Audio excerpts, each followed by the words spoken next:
on rapporte des centaines de meurtres au Canada. Certains sont commis par des gens au-dessus de tout soupçon. Leurs proches n'ont rien vu venir et ils n'arrivent pas à y croire.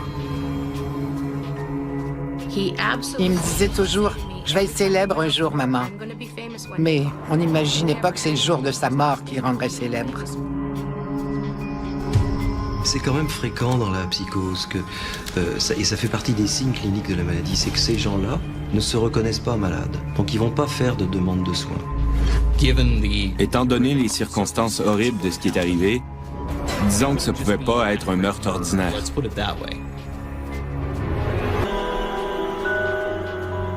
Le mercredi 30 juillet 2008, autour de 18h, un autobus Greyhound qui relie Edmonton en Alberta à Winnipeg au Manitoba file sur l'autoroute transcanadienne. Assis sur le dernier banc de l'autobus, tout juste devant le cabinet de toilette, Timothy McLean, 22 ans, revient d'Edmonton où il a travaillé une partie de l'été. Il adorait les montagnes. C'est là qu'il voulait vivre. Il trouvait ça tellement beau.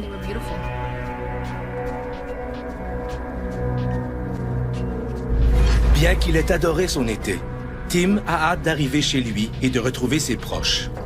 Il envoie des courriels à ses meilleurs amis pour les prévenir de son arrivée le soir même. Il envoie également un message à son père.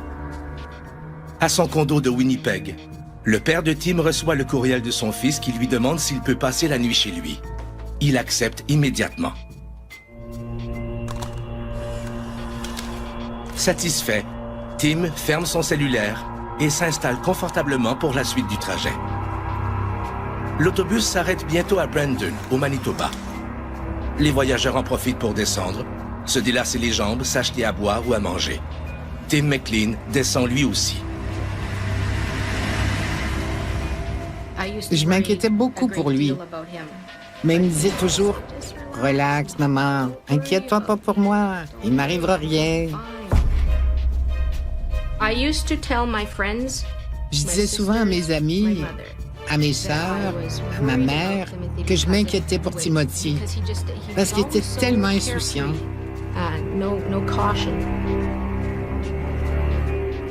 La pause terminée, le chauffeur indique aux passagers qu'il est temps de remonter à bord. Vince Lee, un passager d'une quarantaine d'années d'origine asiatique, descendu lui aussi pour l'escale, se met en file. Il semble nerveux et marmonne à voix basse. Vince Lee monte à bord. Au lieu de reprendre son siège au 4e rang, il se dirige vers l'arrière de l'autobus et s'arrête devant le siège libre à côté de Tim. Il s'y assoit.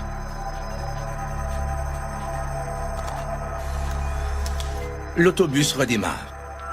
Dans quelques heures, et après plusieurs mois d'absence, Tim passera la nuit chez son père à Winnipeg. Le lendemain, il rentrera chez sa mère à Eli, petite ville située à une quarantaine de kilomètres de Winnipeg. À bord de l'autobus Greyhound, Tim McLean s'assoupit. Le passager à ses côtés se lève et disparaît à la toilette. Personne ne pouvait prévoir ce qui allait arriver. Et personne ne pouvait rien faire une fois que ça a commencé. C'est un meurtre tragique, dans tous les sens du terme. Malheureusement, Tim ne rentrera jamais chez lui.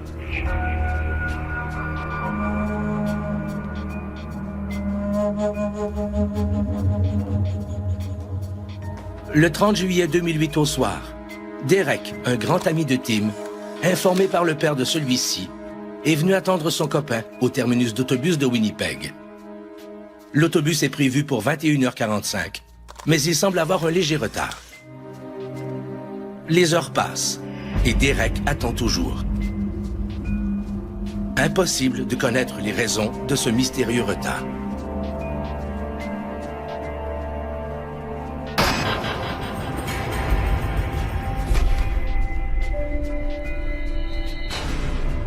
Tim McLean a interrompu ses études en secondaire 4.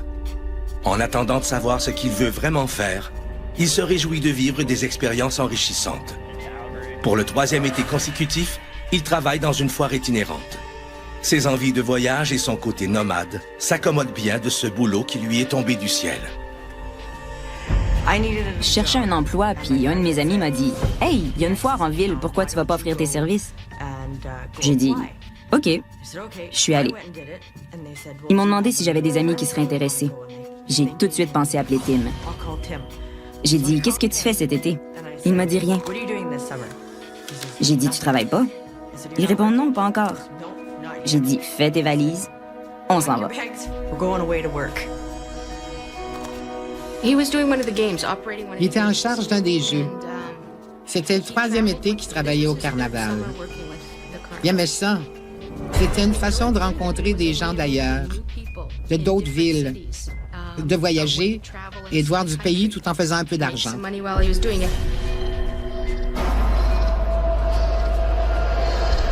Le 30 juillet 2008, au terminus de Winnipeg, Derek se lasse d'attendre. Il se rend chez le père de Tim pour voir s'il n'en saurait pas davantage. Les deux hommes cherchent des informations sur le net et découvrent qu'un drame s'est produit à bord d'un autobus Greyhound. La seule chose qui a été rendue publique, c'est que quelqu'un avait été poignardé dans un autobus et que les policiers avaient un suspect. L'identité de la victime n'est pas révélée, mais sa description physique correspond à celle de Tim. En quelques secondes, le monde de Tim Senior et de Derek vacille. C'est le début d'une longue nuit d'attente. À Eli, la mère de Tim, Carol Dideley, Kendall, son frère cadet, et ses deux demi-sœurs ne savent même pas que Tim est sur le chemin du retour. En fait, il voulait revenir plus tôt pour surprendre toute sa famille. Moi, il m'avait pas averti qu'il revenait. Et ce qu'on m'a dit, la raison principale, c'était parce qu'il voulait me faire une surprise. Le matin du 31 juillet 2008, Carol écoute tranquillement les nouvelles à la radio. J'ai entendu parler d'une attaque dans un autobus à l'ouest de Portage-la-Prairie. Et la première chose que j'ai pensé, c'est dans quel état est-ce que c'est arrivé? Je pensais que c'était arrivé aux États-Unis. Et quand j'ai entendu que c'était pas loin de chez nous, j'ai pensé « Oh mon Dieu, c'est tellement proche! » Kendall, le jeune frère de Tim, lit la même nouvelle dans le journal alors qu'il est au travail. Mais tout comme à la radio, on ne dévoile pas l'identité de la victime. Depuis la veille, Tim Senior, fou d'inquiétude, tente par tous les moyens de connaître l'identité de la victime du drame de l'autobus. C'est à ce moment qu'on sonne à sa porte. Des policiers viennent lui annoncer une terrible nouvelle. C'est bel et bien son fils qui a été agressé dans l'autobus. Le père de Tim s'effondre. Il met un long moment à retrouver ses esprits. Puis, il appelle son ex-femme, Carol. Mon ex-mari m'a appelé et m'a demandé si j'avais entendu la nouvelle.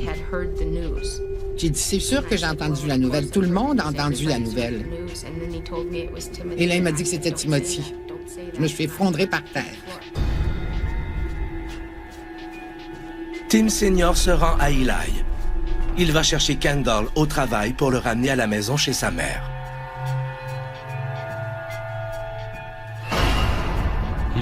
Il m'a tout de suite dit, le gars dans l'autobus, c'était ton frère.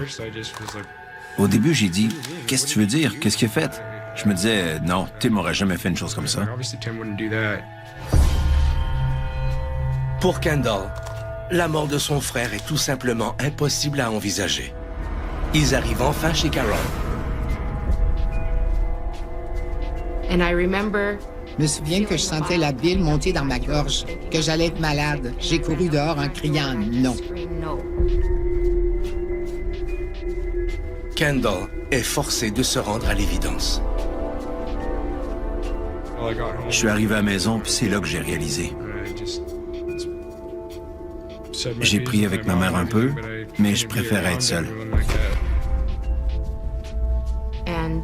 Et c'est plus tard. Je pense qu'il était autour de 9h, 9h30 ce soir-là.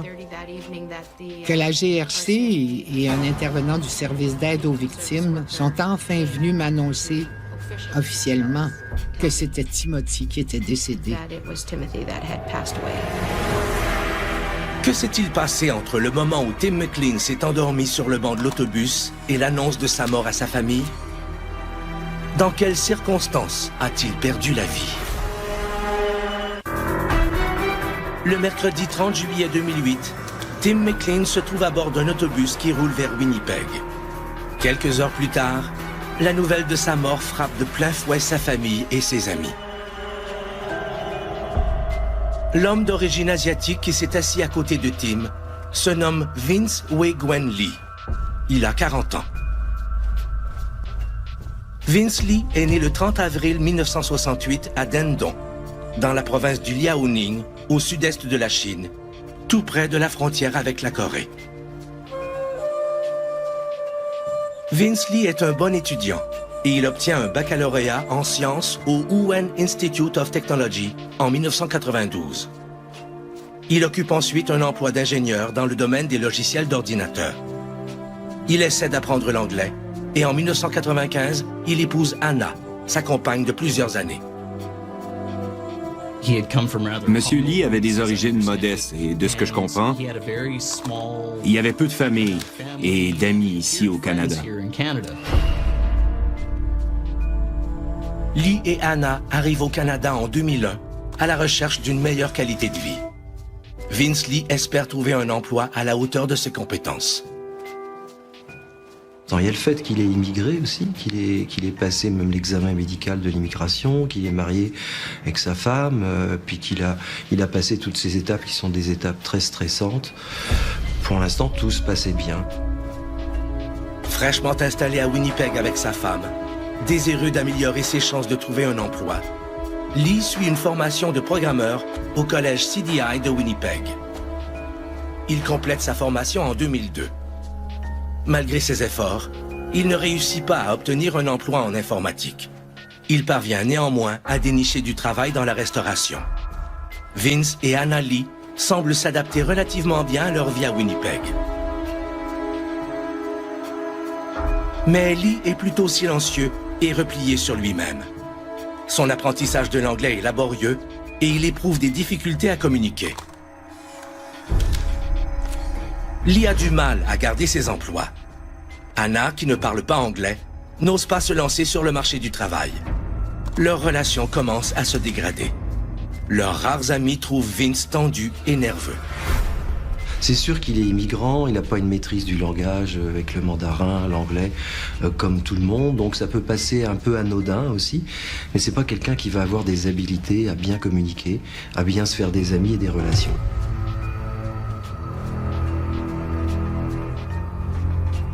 Mais il y avait une communauté ici à Winnipeg que Lee et sa femme fréquentaient à l'église. Ils avaient l'air d'apprécier l'appui de la congrégation. Ils assistaient à des cérémonies. Lee travaillait même à l'église. Lee croit en Dieu. Il fait des travaux de conciergerie au Grant Memorial Church et discute souvent avec un pasteur baptiste qui lui a offert son soutien. Les paroissiens apprennent à le connaître, lui et sa compagne. Lee a le sentiment d'appartenir enfin à une communauté. Au cours de l'été 2004, Lee commence à souffrir d'insomnie et il se nourrit très mal. Il pleure souvent et confie à sa femme qu'il a vu Dieu. Anna pense que son mari est simplement fatigué. Elle réussit à lui obtenir des somnifères. Le sommeil de Vince s'améliore, mais son comportement reste étrange. Puis il devient bizarre, il se met à parler tout seul, il se met à faire des mouvements et à s'isoler. Puis ça, sa femme aussi, ça perturbe une relation de couple, ça peut augmenter l'agressivité. En 2005, Lee obtient sa citoyenneté canadienne. Mais son état ne s'améliore pas. Il devient de plus en plus confus et agité, sans comprendre ce qui lui arrive. Pour soulager son anxiété, il fait de longues promenades qui durent des heures. Il lui arrive de monter à bord d'un autobus, peu importe sa destination, juste pour être en mouvement. Les paysages qui défilent par la fenêtre l'apaisent et semblent lui procurer une sorte de calme. Une des façons qu'il a, c'est un peu de fuir, aller dans les bus, faire des voyages qu'on va appeler des voyages pathologiques. Ce qu'on appelle un voyage pathologique, c'est justement quelqu'un qui part dans un voyage qui n'est pas planifié, qui n'a pas de sens dans la vie de tous les jours, qui n'est pas, à la limite, qui n'a pas un point de départ précis, un but. Pendant un certain temps, les tentatives de Vince Lee pour contrôler ses symptômes anxieux sont efficaces. Il réussit à donner le change, mais au prix d'efforts de plus en plus exigeants. Si on a un problème physique, on le voit souvent. Mais la maladie mentale, vu qu'elle n'est pas visible, d'ailleurs c'est ça qui fait qu'elle est si souffrante, c'est qu'on peut quelque part essayer de la cacher et parfois les gens arrivent à la cacher et donc de la traîner avec eux. La façade commence à craquer. Lee disparaît de plus en plus souvent, parfois quelques jours, sans dire où il va. L'inquiétude d'Anna augmente continuellement. Un jour, en 2005, il quitte son domicile. On le retrouve en train de marcher le long de l'autoroute 401. Au cours d'un de ses voyages, il s'est rendu en Ontario. Et alors qu'il marchait le long d'une autoroute, des agents de la GRC l'ont intercepté et l'ont amené dans un hôpital de Toronto. Il a été conduit là en vertu de la loi sur la santé mentale, ce qui veut dire qu'il n'a pas été admis et traité sur une base volontaire. À l'hôpital de Toronto, on le met sous observation. Lee reçoit un diagnostic de maladie mentale. On lui prescrit des médicaments qu'il devra dorénavant prendre tous les jours. Lee, avec son anglais minimal, ne comprend pas bien ce qu'on lui explique. En plus, il y a beaucoup de préjugés entourant la maladie mentale en Chine. Ils n'ont aucune idée de ce que c'est. Donc, quand M. Lee montrait des signes et des symptômes liés à la psychose, lui et sa femme ne savaient pas du tout ce qui se passait. Ils pensaient que c'était juste un problème de caractère. Donc souvent, les gens sont conscients de ce qui leur arrive, mais ils ont des explications alternatives. Donc, ils vont dire peut-être c'est un enjeu religieux ou spirituel, ou ils vont dire c'est peut-être du stress, et ils vont essayer de trouver d'autres solutions. Anna est prévenue de l'hospitalisation de son mari. Elle décide d'attendre son retour comme elle le fait d'habitude. Au bout de 10 jours, Lee décide de quitter l'hôpital sans congé médical. Il rentre chez lui. Sa trace est perdue et aucun suivi médical n'est fait.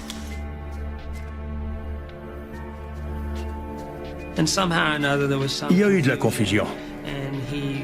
Il était toujours là en vertu de la loi sur la santé mentale, mais il a réussi à quitter l'hôpital alors qu'il n'aurait pas dû. On n'a pas, d'un océan à l'autre, un système de santé mentale centralisé. Alors, par conséquent, il y a des gens qui glissent entre les mailles du filet. Lee ramène une prescription, mais il est incapable d'expliquer à Anna la nature de sa maladie. Celle-ci l'encourage à prendre ses médicaments, mais bien vite, Lee les oublie un jour sur deux et ses problèmes recommencent. Lee est seul avec un problème qu'il a tendance à minimiser. Les questions de santé mentale sont encore plus méconnues et tabous dans la société chinoise que dans la nôtre. Donc de cacher crée plus de problèmes qu'il en résout la plupart du temps. En même temps, il faut aussi dire que ça prend beaucoup de courage dans n'importe quelle société d'aller de l'avant et de s'ouvrir sur quelque chose qui est potentiellement très toxique au niveau social. Lee commence à développer le sentiment que le monde entier est contre lui. Anna trouve leur vie commune de plus en plus difficile. Elle l'aime, mais elle se sent impuissante à le soulager de ses crises de paranoïa et de ses colères soudaines. Ce n'est pas non plus dans les habitudes de la femme chinoise d'intervenir et de questionner le comportement de son mari. Au cours de l'été 2005, toujours sans emploi, Lee dit à sa femme qu'il a vu une annonce de terrain à vendre en Saskatchewan. Il veut s'y rendre déposer une offre d'achat. Anna n'apprécie pas cette nouvelle lubie. Ils n'ont pas d'argent à gaspiller. Elle veut le retenir, mais il s'emporte et quitte une fois de plus pour un voyage dont lui-même ne connaît pas la destination.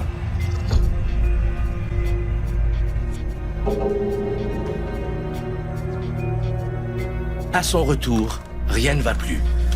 Vince Lee raconte qu'il entend des voix dans sa tête. Le couple s'éloigne de plus en plus.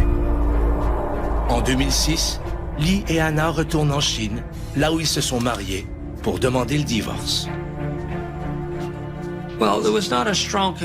Il n'y avait pas une très bonne communication entre eux. Et quand des immigrants arrivent dans un nouveau pays, il y a souvent des tensions dans le mariage en raison des différences culturelles. En plus, ils ne connaissaient pas la maladie mentale, alors ce que la conjointe de M. Lee voyait, elle attribuait ça à des problèmes de couple. À leur retour de Chine, Vince Lee quitte Anna et déménage seul à Edmonton, en Alberta. Anna reste à Winnipeg. La maladie de Lee a eu raison de leur amour. L'état de santé de Lee pourrait très bien avoir été un prélude aux événements tragiques qui se sont produits à bord d'un autobus Greyhound. Mais personne n'aurait pu prédire que les gestes de Lee repousseraient les frontières de l'horreur. Le 30 juillet 2008, un drame hors du commun se déroule dans un autobus qui traverse le Canada. Vince Lee, un Canadien d'origine chinoise, est lié à l'affaire. Ses problèmes de santé mentale semblent avoir déjà miné sa vie professionnelle et amoureuse. À Edmonton, où il est déménagé seul, Vince se trouve un appartement et s'y installe. Cette fois, il décroche un emploi dans un Walmart. Tout va bien jusqu'au jour, en mai 2008, où il se dispute avec un autre employé. Il se fait alors congédier. Il travaille ensuite comme livreur de journaux. Il se montre consciencieux et ponctuel. Son patron est satisfait de lui. Les longues marches requises pour la livraison de journaux contribuent à améliorer la santé mentale de Lee. Il passe ses journées au grand air. Il a l'impression que tout va mieux. Comme Anna lui manque, il l'appelle et lui propose de reprendre la vie commune. Celle-ci, incapable de se refaire une vie et toujours attachée à Vince, déménage à Edmonton pour vivre avec lui. Pendant les 2 mois qui suivent, le beau temps revient. Vince continue à livrer ses journaux et malgré ses crises d'anxiété, il ne disparaît plus comme il en avait l'habitude. Mais le 28 juillet 2008, Vince Lee prévient son patron qu'il devra bientôt s'absenter du travail. Il lui explique qu'il ira à Winnipeg passer une entrevue pour un autre emploi. Il fait sa livraison de journaux comme d'habitude. Sur la route, il est assailli par la voix de Dieu, qui le prévient de l'arrivée imminente des extraterrestres sur Terre. Affolé, il rentre chez lui. Monsieur Lee avait des hallucinations et des délires. Il entendait des voix et il pensait que c'était Dieu. Ces délires lui faisaient croire qu'il était le 2e sauveur du monde et que Dieu lui disait de sauver la Terre d'envahisseurs extraterrestres. Quand il rentre chez lui le 28 juillet 2008, Anna est absente. Lee ramasse ses effets personnels et remplit 3 valises. Il laisse une note à Anna et quitte la maison pour se rendre au terminus d'autobus. L'hallucination auditive, ça fait en sorte qu'il est en train de perdre le contrôle de lui-même. Il est en train de perdre le contrôle, le contact avec la réalité. La réalité se reconstruit. Puis là, à la place de la réalité, il construit un délire qui va devenir le délire des extraterrestres, des envahissements. Il va se mettre en danger. Il a une profonde angoisse qui va conduire jusqu'à une très grande crise dangereuse. Le 28 au soir, Anna rentre chez elle et découvre la note laissée sur la table dans laquelle Lee lui dit de ne pas tenter de le retrouver et lui souhaite d'être heureuse. Anna comprend que son mari est reparti pour un autre de ses voyages sans but. Son découragement est immense, mais dépaysée, étrangère à la langue et au système, elle ne sait pas quoi faire pour l'aider. C'était très difficile pour elle de vivre avec cette réalité-là. Mais elle aurait pu faire quelque chose. Elle aurait pu aller voir un juge et demander un mandat d'inaptitude, par exemple. Au terminus d'autobus d'Edmonton, Vince s'achète un billet sous le nom de Wong Pent. Il se pourrait bien que son délire paranoïaque lui suggère de brouiller les pistes. Sa destination finale est Thunder Bay, Ontario, via Winnipeg, Manitoba. Il monte à bord de l'autobus à minuit 30, dans la nuit du 28 au 29 juillet. Et ce qu'on appelle les voies mandatoires sont les voies les plus dangereuses, les plus pénibles. C'est-à-dire que ce sont des voies qui vont donner des ordres, qui peuvent lui dire « avance, fuis cette ville, ne reste pas avec ta femme, quitte Edmonton ou Winnipeg ». La maladie dont souffre Vince Lee est la schizophrénie. C'est elle qui est responsable des voix qu'il entend dans sa tête et qui sont réelles pour lui. La schizophrénie, c'est un trouble du cerveau, une maladie du cerveau. Dans le cas de M. Lee, il avait une forme sévère de psychose, une dépression psychotique. Et ce qui caractérise la psychose, entre autres, c'est les hallucinations. Il faut imaginer la vie d'un schizophrène qui, toute sa journée, entend des voix comme ça, qui sont souvent méprisantes, désagréables, ça peut être des insultes, et ça peut donner des ordres. Et quand ça donne des ordres, là, il peut y avoir une impulsion, il peut y avoir un geste de commis. Des fois, il répond aux insultes, des fois, il essaie de les obéir. Il y en a même qui rigolent, qui sourient, ça les fait rire, mais d'autres, c'est très pénible. Il y en a qui vont jusqu'à se suicider. Au matin du 29 juillet, en constatant que Lee n'a pas livré les journaux, son patron s'étonne qu'il ait pris congé de manière aussi précipitée. Quand il téléphone chez lui, Anna lui répond que Lee n'est pas à la maison et qu'elle ignore quand il reviendra. Il part parce que il doit être en train de jongler avec ses voix. Il est en train d'être pris avec les idées religieuses de Dieu. Il peut se prendre peut-être pris dans une mission à exercer. Puis il fuit vers Thunder Bay. Vince Lee se dirige vers le Manitoba.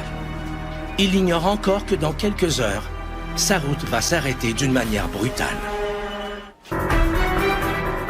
Le 29 juillet 2008, Vince Lee a quitté Edmonton en direction de Thunder Bay via Winnipeg.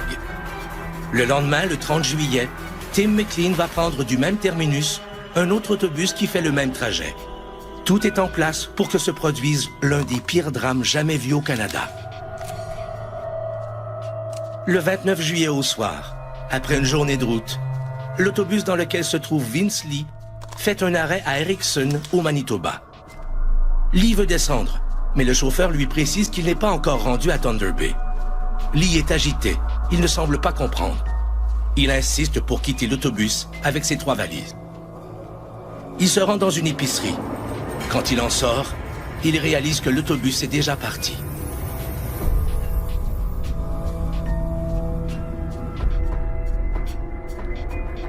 Il se procure un billet pour l'autobus du lendemain. Perdu, assailli par ces voix qui lui prédisent l'invasion imminente d'extraterrestres et lui donnent une mission de sauveur, Lee marche dans le centre-ville d'Erickson, où il ne connaît personne. Persuadé que les voix qu'il entend sont réelles, il entre dans un magasin s'acheter un couteau pour détruire les extraterrestres et défendre l'humanité comme Dieu lui demande de le faire. Toute la soirée, il erre sans but et il finit par s'installer dans un parc pour y passer la nuit. Un peu plus tôt, à Edmonton, Tim McLean a fait ses adieux à ses camarades de travail. Il s'ennuie de sa famille et de ses amis et il a décidé de rentrer chez lui plus tôt que prévu. Pendant que Lee s'endort dans un parc à Erickson, Tim McLean est en route pour Winnipeg. Il s'installe confortablement pour la longue nuit qui commence. Le lendemain matin, à l'aube, Vince Lee se réveille dans le parc d'Erickson. Il appelle Anna. Dans un mélange d'anglais et de mandarin, il lui parle entre autres du fleuve jaune en Chine. Anna constate l'incohérence de ses propos et le supplie de revenir à la maison. Lee répond qu'il rentrera quand il sera prêt. Il décide de vendre son ordinateur qu'il trouve encombrant. Lee se dirige vers le centre-ville d'Erickson et se débarrasse de ses 3 valises. Il erre dans le village une bonne partie de la journée en attendant son autobus. Aux alentours de 18h, le 30 juillet 2008, l'autobus dans lequel voyage Tim McLean s'arrête quelques instants à Erickson. Les passagers descendent fumer une cigarette ou se délasser. Tim les suit. Vince Lee attend en file avec les autres passagers pour remonter à bord de l'autobus qui doit le mener à Thunder Bay. Il est nerveux et agité et il marmonne en mandarin. Les passagers remontent à bord. Tim retrouve sa place à l'arrière. Vince Lee, poursuivi par ses voix délirantes, s'installe dans la 4e rangée. Ce qu'on sait à peu près du cerveau de quelqu'un qui a une psychose, c'est qu'il y a des endroits du cerveau où il y a trop de dopamine. Cet excès de dopamine fait que les idées se bousculent, qu'on entend des voix, qu'on peut devenir hargneux, qu'on peut devenir désorganisé, agité et délirant. Au bout d'1 heure de route, nouvel arrêt à Brandon, Manitoba. Le chauffeur s'arrête pour permettre aux passagers de manger un morceau. Au retour, Tim reprend sa place. Mais Lee ne semble plus vouloir être assis à l'avant. Il se dirige vers l'arrière de l'autobus et s'assoit à côté de Tim. Pendant que Tim s'assoupit, Vince Lee va s'enfermer dans les toilettes. Quand il en sort, un passager remarque qu'il a un couteau dissimulé dans sa poche. Il devait être très vulnérable pour partir seul en voyage. Et je le défends pas, là. Je défends pas M. Lee de s'être procuré un couteau, ni d'avoir commis un tel geste. Mais pour une personne atteinte d'une maladie mentale, le fait de se promener seul à travers le Canada, il devait se sentir extrêmement vulnérable. C'est la seule explication qui fait du sens pour moi. Vers 20h30, l'autobus se dirige vers Portage-la-Prairie, au Manitoba. Tim dort toujours. Vince Lee est de plus en plus tourmenté par ses voix. Et ce jour-là, quand il était dans l'autobus avec Tim McLean, il l'a pas choisi au hasard. C'est la voix de Dieu qui lui a dit que ce garçon-là était un extraterrestre et qu'il devait le tuer avant qu'il tue tout le monde. Soudain, Vince Lee se jette sur Tim McLean et se met à le frapper à coups de couteau. Tim se réveille. Il essaie de se défendre, mais il est coincé contre la fenêtre. Il a beau se débattre, la détermination de Lee à le terrasser est sans appel. Comme il n'est plus en contact avec la réalité, il est dans un monde où c'est l'envahissement des extraterrestres. Lui se sent menacé. Il y a des missions un peu de Dieu de dire tu vas quand même protéger la planète Terre de ces extraterrestres. Et ce qu'il fait, il se défend comme un acharné, comme un boucher. Le passager du siège devant Lee se retourne. Il hurle qu'un passager est en train d'en tuer un autre. Le chauffeur arrête immédiatement l'autobus sur le bord de la route. Les passagers, en état de panique, crient en se ruant vers la sortie. En moins d'1 minute, tout le monde est à l'extérieur.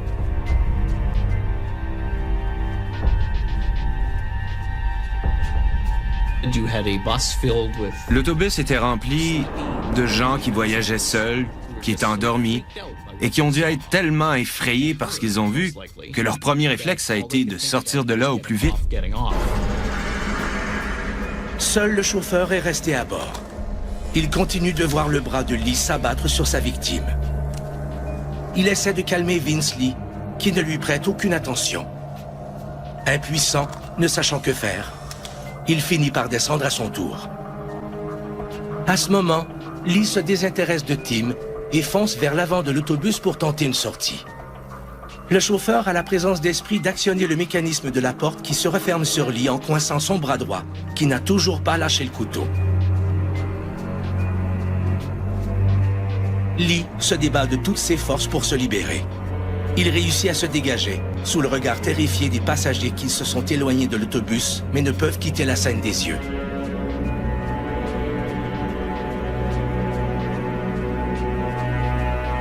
Le comble de l'horreur est atteint quand Vince Lee retourne à l'arrière de l'autobus s'acharner de nouveau sur le corps de Tim McLean. Ce n'est plus de l'ordre du raisonnable. C'est-à-dire comment on se comporte vis-à-vis d'un extraterrestre, on le coupe en morceaux, il ne faut surtout pas qu'il se reproduise. Ce qu'on voit dans les films d'horreur de science-fiction, lui il le vit et il l'agit dans une scène qui est épouvantable. Le chauffeur compose le 911, mais la communication est impossible. Un autre autobus s'arrête. Le collègue réussit à joindre les secours. Une demi-heure plus tard, les policiers de la Gendarmerie royale du Canada débarquent. Un caporal tente alors de communiquer avec Lee. Il lui demande de jeter son couteau par la petite fenêtre des toilettes, à l'arrière de l'autobus. Lee est confus. Il dit qu'il doit rester dans l'autobus pour finir de faire disparaître le corps de l'extraterrestre qui l'a tué. Il reprend la mutilation du corps de Tim. Les passagers se détournent de la scène, incapables d'en supporter davantage.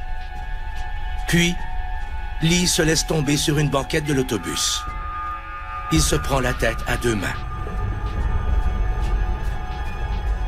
Vers 23 heures, des membres de l'escouade d'intervention en mesure d'urgence de la GRC arrivent sur la scène du drame.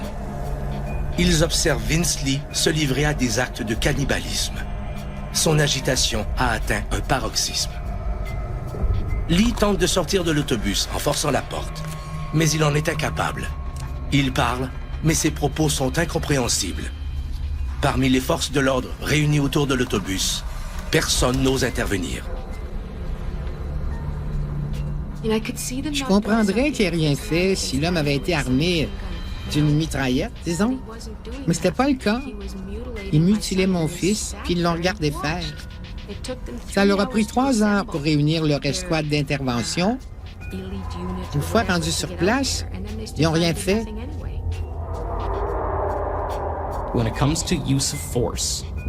Quand vient le temps de faire usage de la force, ma compréhension, c'est que les policiers prendront pas d'assaut l'autobus pour tuer ou neutraliser le meurtrier.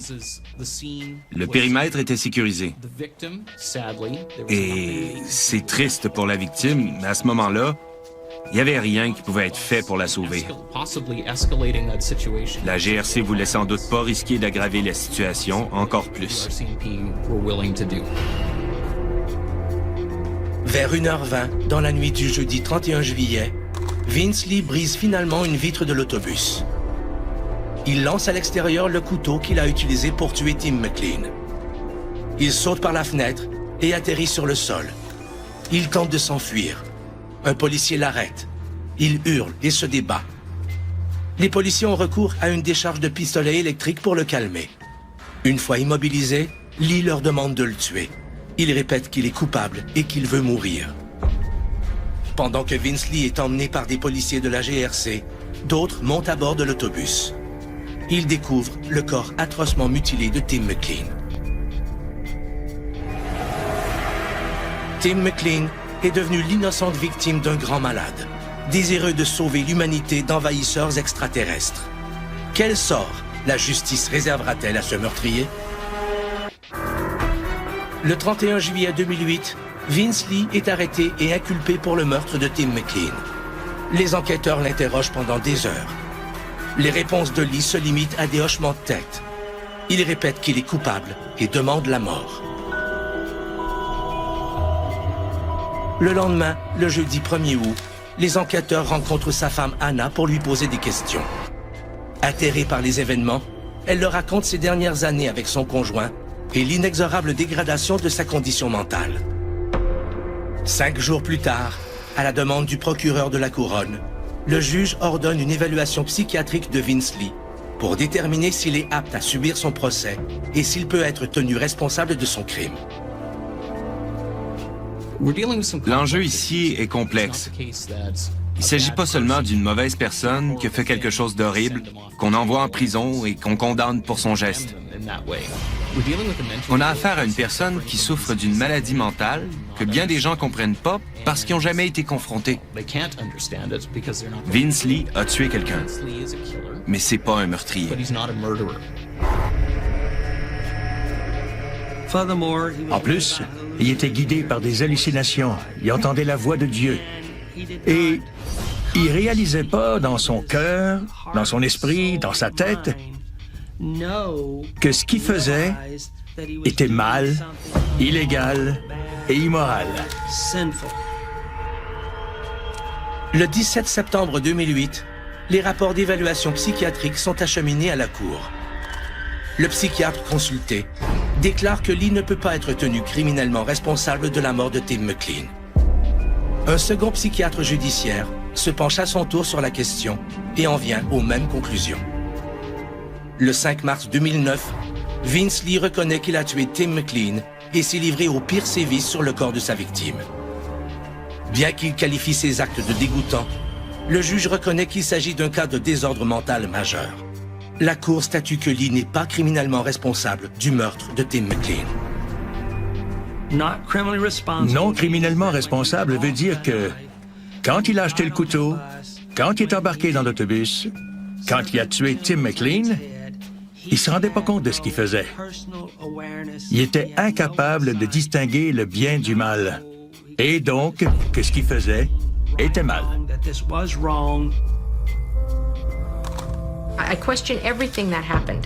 Je me questionne sur tout ce qui est arrivé. Je me demande comment Vince Lee a été diagnostiqué schizophrène la même année qu'il a obtenu sa citoyenneté canadienne. Je me demande comment il a pu quitter l'hôpital où on avait diagnostiqué qu'il représentait un danger pour lui-même et pour les autres et qu'on a perdu sa trace. Je me questionne sur tout ça.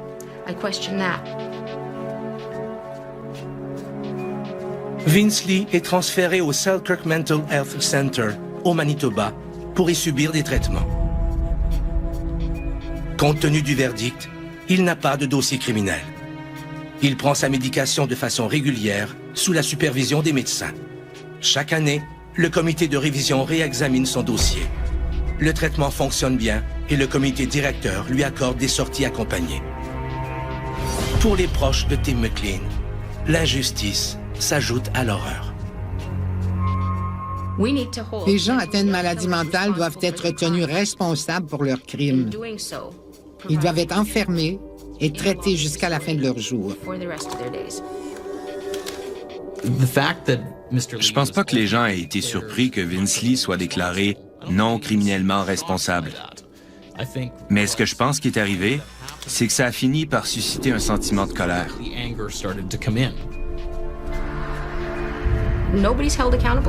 n'y a personne qui est responsable. Personne. Certainement pas Vince Lee. Ça a été clairement démontré qu'il n'était pas responsable. Mais ultimement, personne l'est. Parce qu'ils se sont penchés sur la question de la maladie mentale, mais pas du meurtre qui a été commis. Même si c'est peu probable, Lee pourrait redevenir un jour un homme libre. Les voix qui le hantaient ont cessé de se faire entendre. Il est de plus habité par un profond regret d'avoir mis fin au jour de Tim McLean. Il faut qu'il vive avec ça. Il sait que c'était mal, que c'était horrible, et qu'il ne pourra jamais effacer ça de sa mémoire. C'est comme une malédiction avec laquelle il doit vivre. Quand cet homme-là va être libéré, il n'y aura pas de casier judiciaire pour ce qu'il a fait à mon fils.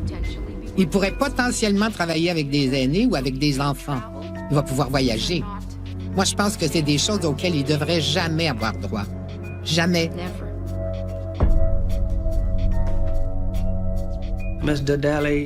Madame Dideley a dit qu'elle croit qu'une personne souffrant d'une maladie mentale qui tue une autre personne, peu importe le bienfait qu'elle obtient des traitements, ne devrait jamais être libérée et devrait demeurer enfermée pour le reste de ses jours.